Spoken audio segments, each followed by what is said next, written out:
আমার ভাগ্নেকে ছোট মনে করে আমি তার সব কাজই নিজের হাতে করে দিতাম। একদিন বাড়িতে কেউ ছিল না, তখন হঠাৎ করে আমার ভাগ্নে তোয়ালে পেঁচিয়ে আমার ঘরে দৌড়ে এলো। এসে বলল, মামি আমি অনেক ব্যথা পেয়েছি, বলেই সে আমার বিছানায় শুয়ে পড়ল।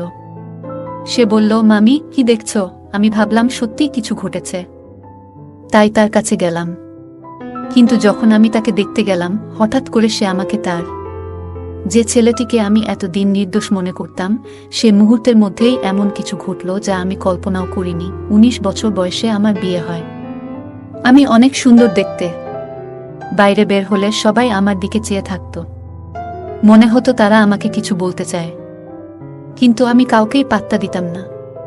বন্ধুরা রেডি থাকো, আজকের গল্পটা অনেক স্পেশাল হতে চলছে। দয়া করে গল্পগুলো ভালো লাগলে ভিডিওটি লাইক, শেয়ার এবং চ্যানেলটি সাবস্ক্রাইব করো প্লিজ। আমার বিয়ে হয়েছিল আমার থেকে অনেক বড় একজন মানুষের সাথে। যখন আমার বয়স ছিল ১৯ বছর, তখন আমার স্বামীর বয়স ছিল ৩৫ বছর। আমার পক্ষে এত বড় বয়স্ক স্বামীকে পছন্দ করা খুবই কঠিন ছিল। তাকে দেখলেই আমার রাগ হতো এবং ধৈর্যের বাঁধ ভেঙে যেত। আমি দেখতে বেশ সুন্দরী ছিলাম, আর আমার স্বামী আমার সৌন্দর্য দেখে সবসময় খুশি হতেন। কিন্তু আমি তাকে কখনো আমার কাছে আসতে দিতাম না, এমনকি একই বিছানায়ও শুতে দিতাম না। ধীরে ধীরে আমার মধ্যেও জীবনে একজন মানুষের প্রয়োজন অনুভূত হতে লাগল, কিন্তু কোনোভাবেই আমি আমার সেই বয়স্ক স্বামীর কাছাকাছি যেতে পারতাম না। আমার একাকী জীবন কাটছিল। এমন সময়ে হঠাৎ করে আমার নন্দের ছেলে, অর্থাৎ আমার ভাগ্নে আমাদের বাড়িতে এলো। তার নাম ছিল কুনাল। আমি কুনালকে প্রথমবারের মতো দেখছিলাম, কারণ সে আমাদের বিয়েতেও আসতে পারেনি। সেই সময়ে সে হোস্টেলে ছিল এবং তার পরীক্ষা চলছিল। বাড়িতে আসার পর কুনাল পরিবারের সবার সাথে কুশল বিনিময় করছিল। তারপর সে আমাকে আলিঙ্গন করল, যা দেখে আমার স্বামী একটু বিরক্ত হয়ে উঠল। পরিস্থিতি স্বাভাবিক করতে আমি কুনালকে জিজ্ঞাসা করলাম, কুনাল, হঠাৎ করে বাড়িতে আসার সুযোগ কিভাবে পেলি? এই প্রশ্ন করার পরই আমার শাশুড়ি মা রেগে গিয়ে বললেন, তুমি কে জানতে চাওয়ার? আমার মেয়ের ছেলে এখানে আসতে পারবে না। আমি বিনয়ের সাথে বললাম, না মা, আমার ওভাবে বলার মানে ছিল না। আমি শুধু বলতে চেয়েছিলাম কুনাল আমাদের বিয়েতে আসেনি, তো হঠাৎ আজ এলো কেন? কুনাল মুচকি হেসে বলল, নানি, মামি তো শুধু প্রশ্ন করেছেন, রাগ করবেন না। আমার তখন ফাইনাল পরীক্ষা চলছিল, তাই বিয়েতে আসতে পারিনি। তবে এখন আমি এসেছি, আর মামি থেকে অনেক আদর নিয়ে তবেই ফিরব। যখন মন ভরে যাবে তখনই ফিরে যাব। এই কথা শুনে সবাই হেসে উঠল। আমি কুনালের থাকার বিষয়টা জানতে চাইনি, শুধু মজা করে একটা প্রশ্ন করেছিলাম। কিন্তু শাশুড়ি মা রেগে গেলেন, তাই আর কিছু বলার সাহস পেলাম না। কিছুক্ষণ পর কুনাল ফ্রেশ হয়ে এলে শাশুড়ি মা আমাকে তার জন্য নাস্তা আনতে বললেন। নাস্তা নিয়ে যাচ্ছিলাম, হঠাৎ পা পিছলে প্লেট কুনালের উপর পড়ে গেল। নাস্তা তার পোশাকে পড়ায় শাশুড়ি মা চিৎকার করে বললেন, তাড়াতাড়ি তার পোশাক পরিষ্কার করো। তখন স্বামী বাড়িতে ছিলেন না, আমার স্বামী তখন বাজারের কাজে বাইরে গিয়েছিলেন। শাশুড়ি মায়ের বকুনি শুনে আমি ঘাবড়ে গিয়ে রান্নাঘর থেকে একটি কাপড় আনতে গেলাম। কাপড় পরিষ্কার করার আগে আবার জিজ্ঞাসা করলাম, মা, সত্যিই কি আমাকে কুনালের জামা পরিষ্কার করতে হবে? উত্তরে শাশুড়ি মা রেগে বললেন, আর কে করবে? ভুলটা তুমি করেছ, তাই তোমাকেই ঠিক করতে হবে। পুরো ব্যাপারটায় কুনাল চুপ ছিল, নিজের জামা পরিষ্কার করার চেষ্টা করেনি। জামা পরিষ্কার করতে গিয়ে আমি একটু অস্বস্তি বোধ করছিলাম। কুনাল নিজেই পরিষ্কার করতে পারত, কিন্তু সে দাঁড়িয়ে আমাকে কাজটা করতে বলল। আমার সংকোচ হচ্ছিল, আর সে মিষ্টি চোখে তাকিয়ে বলল, মামি, এখানে এভাবে পরিষ্কার করুন। ধীরে ধীরে নির্দেশনা দিল কিভাবে করতে হবে। ঠিক তখনই আমার স্বামী ফিরে এলেন এবং আমাকে এই কাজ করতে দেখে রেগে বললেন, তুমি এটা কেন করছো? তখন আমি তাকে সব খুলে বললাম, আমি ইচ্ছা করে এটা করছি না, শাশুড়ি মায়ের নির্দেশেই করছি। আমার স্বামীর নাম রাজু। তিনি শাশুড়ি মায়ের দিকে তাকিয়ে বললেন, মা, কুনাল এখন নিজেই, সে আর ছোট্টি নেই যে আমার স্ত্রীর সাথে এভাবে কাজ করানো হবে। যা হয়েছে তা ছিল একটা দুর্ঘটনা। ভবিষ্যতে এমন কোনো কাজ করার চেষ্টা করো না যা একজন পুরুষের কাজ। এই বলে রাজু আমার হাত থেকে কাপড়টা সরিয়ে নিয়ে চলে গেলেন। তিনি যে বাজারের জিনিসপত্র নিয়ে এসেছিলেন তা পাশে রেখেই বেরিয়ে গেলেন। এরপর আমি সেই জিনিসপত্র নিয়ে রান্নাঘরে চলে গেলাম। কুনাল ও আমার পিছু পিছু এলো। নল থেকে হাত ধোয়ার সময় সে আস্তে আস্তে কিছু বলছিল, যেন তার মনের মধ্যে কিছু ভারী কষ্ট জমে আছে। আমি শুনলাম সে বলছিল, এখান থেকে চলে যাব, আমি অবাক হয়ে বললাম, কুনাল, তুমি তো মাত্র কয়েক ঘন্টা আগে এখানে এসেছ। এত তাড়াতাড়ি চলে যাওয়ার কথা ভাবছ কেন? তখন কুনাল বলল, আমি তো বাইরের মানুষ, তাই হয়তো এখানে থাকার কোনো মানেই নেই। মামিও আমাকে হয়তো বাইরের লোক মনে করেন। মায়ের স্নেহ পেতে এসেছিলাম, কিন্তু হয়তো আমার ভাগ্যে তা নেই। এই কথা বলে সে চলে যেতে চাইল। আমি তখন হঠাৎ করেই তার হাত ধরে ফেললাম। হাতটা একটু জোরে টেনে ফেলায় সে আমার একেবারে কাছে চলে এলো। তখন আমি দ্রুত তাকে সরিয়ে দিয়ে বললাম, দুঃখিত, আমি ভুল করে ফেলেছি কুনাল, আমি ভুল করে তোমাকে টেনে এনেছিলাম। বলার পর আমি তাকে বোঝানোর চেষ্টা করলাম, কুনাল, রাজুর কথাগুলোকে মন থেকে নিও না। আসলে আমি আমার স্বামীকে তেমন গুরুত্ব দিই না। সে শুধুমাত্র সম্পত্তির জন্য আমার পেছনে ঘুরে বেড়ায়। তোমার পোশাকে কিছু পড়লেও আমি পরিষ্কার করতাম, যেমনটা তোমার জামাকাপড় পরিষ্কার করেছি। যদি সত্যিই আমার কাছ থেকে আদর স্নেহ পেতে চাও, তবে এখানেই থাকো। না হলে রাজুর কথাগুলো মনে রেখে চলে যেতে পারো। এরপর বললাম, দেখো এখন কি করবে? আমার কথা শুনে কুনাল বলল, মামি, সত্যি বলতে আপনার কথাগুলো শুনে আমার সব রাগ গলে গেল। এখন শুধুমাত্র আপনার জন্যই এখানে থাকব। আপনি যদি বলেন তবে এখন থেকে আমি আপনারই। বলেই সে আমাকে আলিঙ্গন করল। কুনালের এমন ছোট ছোট কথাগুলো আমার মনে প্রভাব ফেলছিল। চোখের পলকেই 5 দিন কেটে গেল। এই কদিনে কুনাল বাড়ির একজন সদস্য হয়ে উঠেছিল। প্রতিদিন সকালে আমার স্বামী তাকে দোকানে নিয়ে যেতেন। রাজুর একটি ছোট দোকান ছিল, আর কুনালকে একঘেয়েমি থেকে বাঁচাতে তাকে সঙ্গ নিতেন। কুনাল আসার পর বাড়ির কাজের চাপ বেড়ে গেল। শাশুড়ি মা সারাদিন মন্দিরে থাকায় বাড়ির কাজে সহায়তা করতেন না, আর স্বামীর আয়ও ছিল কম, তাই কাজের লোক রাখা সম্ভব ছিল না। একদিন আমি রাজুকে বললাম, রাজু, এত কাজ আর পারছি না। বাড়িতে এখন আরও একজন সদস্য, কিন্তু শাশুড়ি মা কোনো সাহায্য করছেন না। আমাদের কথোপকথন শাশুড়ি মা শুনে ফেললেন। রেগে ঘরে ঢুকে বললেন, এই বয়সে তুমি আমার কাছ থেকে কাজ করাতে চাও? আর স্বামীর কানেও কথা ঢালছ? এরপর তর্ক শুরু হলো। রাজু এসে বলল, দুজনেই চুপ করো। মা আর আগের মতো কাজ করতে পারেন না, আর আমি কাজের লোক রাখতে পারবো না, যার জন্য বাড়ির কাজ বেড়েছে। সেই সাহায্য করবে। তারপর রাজু কুনালের দিকে তাকিয়ে বলল, কুনাল, তুমি দোকানে যাবে না, বাড়িতে থেকে মামির কাজে সাহায্য করবে। স্বামী তার দায়িত্ব থেকে মুক্তি পেতে নিজের ছোট ভাইপোকে আমার সাথে বাড়িতে একা রাখার সিদ্ধান্ত নিয়েছিল। আমি কিছু না বলেই তার এই সিদ্ধান্ত মেনে নিলাম। পরের দিন থেকে কুনাল বাড়িতে থেকে আমার সাথে কাজ করা শুরু করল। সকালে ঘরের কাজের সময় সে আমাকে সাহায্য করত। নাশতার পর শাশুড়ি মা মন্দিরে চলে যেতেন আর রাজু দোকানে বেরিয়ে যেতেন। তাদের যাওয়ার পর আমি নাশতা করতাম এবং কুনাল আমার সাথে বসে খেত। কুনালের কিছু আচরণ আস্তে আস্তে আমার নজরে আসতে শুরু করেছিল। যখন শাশুড়ি মা ও রাজু বাড়িতে থাকতেন, তখন সে দূরত্ব বজায় রেখে কাজ করত। কিন্তু যেই তারা বেরিয়ে যেতেন, কুনাল আমার অনেক কাছাকাছি চলে আসত। তবে ভালো দিক ছিল যে শাশুড়ি মা যে কোনো সময় বাড়ি ফিরে আসতেন, আর এই ভয়ে কুনাল কিছুটা সতর্ক থাকত। সকালের দিকে যখন শাশুড়ি মা ও রাজু বাইরে যেতেন, তখন কুনাল মাঝে মাঝে আমার কাছে তার ব্যক্তিগত কাজের জন্য বলতো।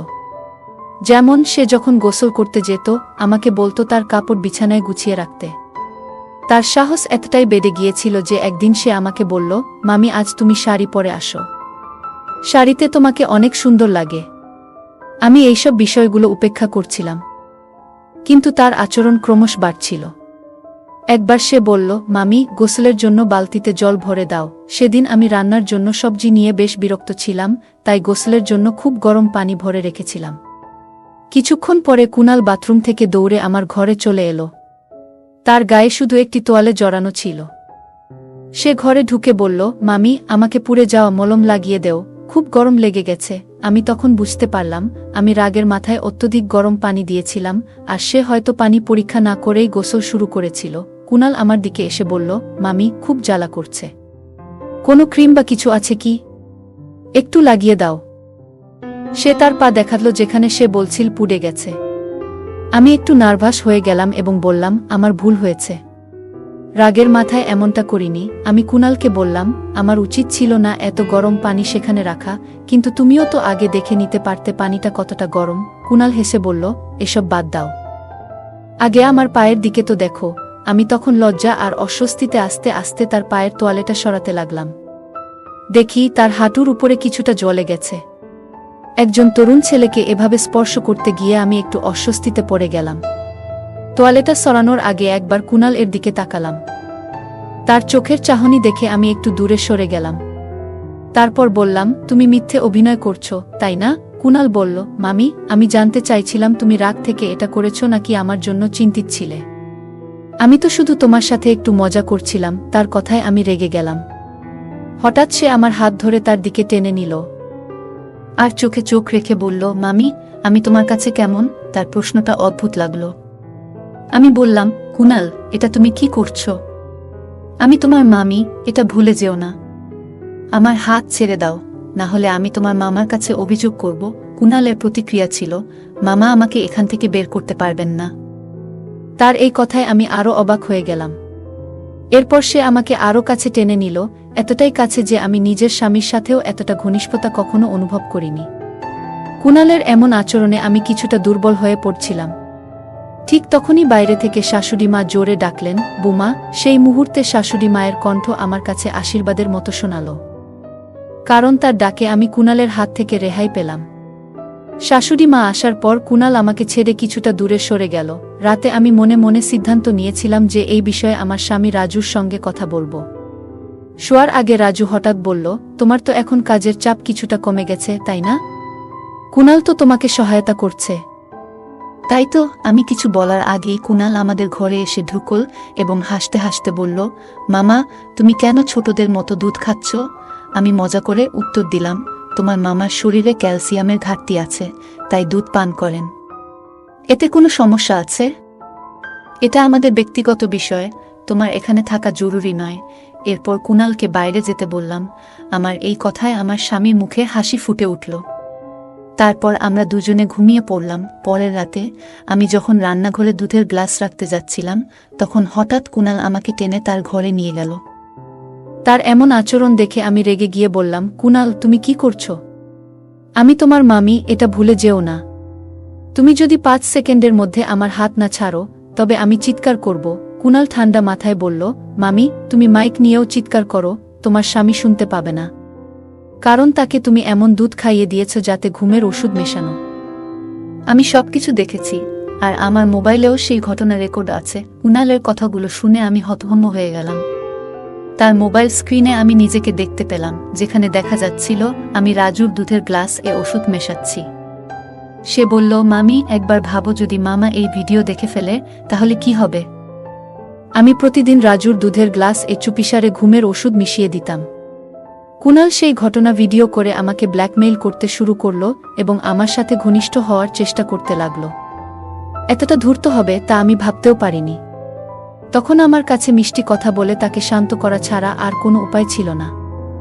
তাই আমি কুনাল এর কাছে গিয়ে তার গলায় হাত রেখে বললাম, কুনাল, আমি তো শুধু তোমার সাথে মজা করছিলাম। তুমি যখন থেকে এখানে এসেছ, তখন থেকেই তুমি আমার খুব কাছের মানুষ হয়ে গেছ, কিন্তু আমি বলতে পারিনি। আজ সুযোগ পেয়েছি, তাই বলছি। আমি কুনালকে এমনভাবে জড়িয়ে ধরলাম যেন সে আমার কথায় বিশ্বাস করে। কিছুক্ষণ পর বললাম, কুনাল, আমার পেটে হঠাৎ ব্যথা করছে, কাল এসে তোমার সঙ্গে দেখা করব। এই বলে আমি তার ঘর থেকে বেরিয়ে এলাম। পরের দিন থেকে রাজু কুনালকে তার দোকানে নিয়ে যেতে লাগল। কুনালের উপর আমার একদম বিশ্বাস ছিল না। যদি সে ভুল করে কিছু বলে ফেলে, তবে রাজুর সামনে আমার অবস্থার কি হবে ভাবতেই পারি না। রাজু ও কুনাল দোকানে চলে যাওয়ার কিছুক্ষণ পর আমি দোকানের দিকে গেলাম, যাতে কুনাল এর উপর নজর রাখতে পারি। দোকানে ঢুকে দেখলাম সেখানে কেউ নেই। হঠাৎ সেখানে একটা গোপন ঘর দেখতে পেলাম, যা আমি আগে কখনো দেখিনি। আমি ভিতরে যেতে পারলাম না, কিন্তু সেখানে কারো কথা শোনা যাচ্ছিল। দরজার বাইরে কান পেতে শুনতে লাগলাম। রাজু কুনালকে বলছিল, তুমি কবে এটির চিকিৎসা শেষ করবে? যত তাড়াতাড়ি সম্ভব কাজটা শেষ করে তোমার টাকা নিয়ে এখান থেকে চলে যাও। কোনো মেয়ে আমার স্বামী কাকে এত ভালোবাসে? কিছুই বুঝতে পারছিলাম না। এর মধ্যেই কুনাল বলল, তুমি আমাকে এই মেয়েটার চেহারা দেখাচ্ছ না কেন? একে? কিন্তু রাজু তাকে চুপ থাকতে বলল। আমার সন্দেহ ছিল না যে কুনাল আমার সম্পর্কে কিছু বলেনি। হঠাৎ তাদের বেরিয়ে আসার শব্দ শুনে আমি দ্রুত দোকান থেকে বেরিয়ে বাসায় ফিরে এলাম। তারপর ঠিক করলাম, আজ রাতে রাজুকে ঘুমের ওষুধ না দিয়ে কুনাল এর ঘরে যাব এবং কুনাল এর বিরুদ্ধে মিথ্যে অভিযোগ তুলে রাজুর সামনে তাকে একেবারে ফাঁসিয়ে দেব, যাতে সে কুনালকে চিরদিনের জন্য বাড়ি থেকে বের করে দেয়। সন্ধ্যায় যখন রাজু বাড়ি ফিরল, আমি তাকে শাশুড়ির ঘরে যেতে দেখলাম। তার মুখে চিন্তার ছাপ ছিল। সে ঘরে ঢোকার পর আমি দরজার পাশে কান পেতে দাঁড়ালাম। রাজু শাশুড়িকে বলছিল, মা তুমি সারাদিন এত ফোন কেন করছিলে? এমন কি ঘটেছে? শাশুড়ি বললেন, এটা ভূমিকম্পের মতোই বড় একটা ঘটনা। তোমার বিয়ের 1 মাস হতে চলল, এখনো কোনো সুখবর পাওয়া যাচ্ছে না। তুমি কি ঠিক আছো নাকি? সন্ধ্যার পর শাশুড়ি আমাকে কিছু বলতে যাচ্ছিলেন, হঠাৎ পেছন থেকে কুনাল ডেকে উঠল, মামি। কুনালের কথা শুনে শাশুড়ি চুপ হয়ে গেলেন। তার মনে হয়েছিল যে আমি বাইরে আছি। আমি তার কথার প্রতিক্রিয়া না দেখিয়ে সরাসরি রান্নাঘরের দিকে চলে গেলাম। রাতে পরিকল্পনা মতো যখন রাজু ঘুমিয়ে পড়ল, আমি কুনালের ঘরের দিকে গেলাম। কাছে গিয়ে তাকে আলিঙ্গন করলাম এবং বললাম, কুনাল, আমি আমার প্রতিশ্রুতি রেখেছি, এখন আমি শুধুই তোমার। কুনাল আমার কাছে আসতেই আমি হঠাৎ তার হাত ধরলাম এবং চিৎকার করে উঠলাম, বাঁচাও, বাঁচাও। আমার চিৎকার শুনে রাজু দৌড়ে ঘরে এলো।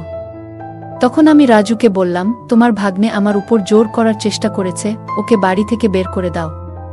রাজু আমার দিকে রাগান্বিত হয়ে চড় মারল এবং বলল, কুনাল আমাকে সবকিছু দুপুরেই বলে দিয়েছিল। আমি জানতাম তুমি আমাকে ঘুমের ওষুধ খাওয়াচ্ছিলে। এখন কুনাল আর আমি দুজনেই তোমাকে শাস্তি দেব। ঠিক সেই মুহূর্তে বাহিরে পুলিশের গাড়ির আওয়াজ শুনতে পেলাম। পুলিশ কয়েক মিনিটের মধ্যে ঘরে ঢুকল। আসলে আমি অনেক আগেই সন্দেহ করেছিলাম কুনালের উপর। সেই সন্ধ্যায় শাশুড়ি আর রাজুর কথাবার্তা শুনে আরও সন্দেহ বেড়ে গিয়েছিল। আমি বুঝতে পারছিলাম না কেন তারা আমাকে দ্রুত গর্ভবতী করতে চায়। তখনই বুঝলাম আমার জীবনের ঝুঁকি রয়েছে। আমি এর আগেই পুলিশের কাছে সবকিছু জানিয়ে দিয়েছিলাম। পুলিশ কুনাল, রাজু এবং শাশুড়িকে গ্রেপ্তার করল। আমি তাদের সাথে আমাদের দোকানে গেলাম। দোকানে পৌঁছে আমরা তদন্ত শুরু করলাম এবং দেখলাম একটি মেয়ে ঘুমিয়ে রয়েছে, তার মুখ পুরোপুরি ঢেকে দেওয়া। যখন আমরা তার গা থেকে কম্বল সরালাম, তখনই আমার মাথা ঘুরে গেল। কারণ সে আর কেউ নয়, আমার নিজের বোন। চিকিৎসক জানালেন সে গভীর কোমায় রয়েছে। রাজু আমার বোনের স্বামী ছিল। বিয়ের কিছুদিন পরই সে অভিযোগ করেছিল আমার বোন পালিয়ে গেছে। এতে পরিবারে বিশাল অশান্তি শুরু হয়। মানসম্মান বাঁচাতে রাজু বাবাকে আমাকে বিয়ে করতে বলে এবং বাধ্য হয়ে আমাকে বিয়ে করতে হয়। পুলিশের বয়ানে জানা গেল শাশুড়ি আমার বোনের উপর অত্যাচার করে বাবার সম্পত্তি দখল করতে চেয়েছিল। বোন নিজেকে রক্ষা করতে জানায় সে আসল মেয়ে নয়, সম্পত্তি আমার নামে। কিন্তু রাজুর অত্যাচারে সে কোমায় চলে যায়। রাজুর আসল উদ্দেশ্য ছিল আমার বাবার সম্পত্তি দখল করা। তার পরিকল্পনা ছিল আমার সঙ্গে বিয়ে করে আমাকে গর্ভবতী করা, যাতে আমি কিছুই করতে না পারি। এরপর আমার বাবার সম্পত্তি দখল করা সহজ হবে। এদিকে কুনাল, যে গ্রামের একজন সাধারণ ডাক্তার ছিল, তাকে বড় অঙ্কের টাকার লোভ দেখিয়ে আমার বোনের চিকিৎসার জন্য ডাকা হয়েছিল। শেষ পর্যন্ত পুলিশ ও আদালতের মাধ্যমে সেই 3 অপরাধীকে যাবজ্জীবন কারাদণ্ড দেওয়া হয়েছিল। আমার বাবা ভেবেছিলেন রাজু একজন সৎ এবং সরল মানুষ, কিন্তু তার পেছনে এত বড় ষড়যন্ত্র লুকিয়েছিল যা আমরা কল্পনাও করতে পারিনি। ভাগ্যক্রমে আমি সেই ফাঁদ থেকে পালাতে পেরেছিলাম।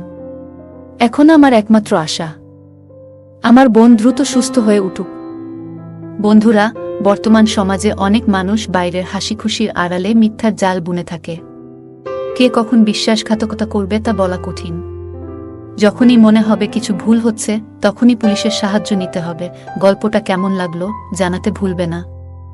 আরও মজার মজার রোমান্টিক গল্প শুনতে চাইলে ভিডিওটি লাইক, শেয়ার এবং চ্যানেলটি সাবস্ক্রাইব করতে এবং বেল আইকনটি ক্লিক করতে ভুলবে না। ধন্যবাদ।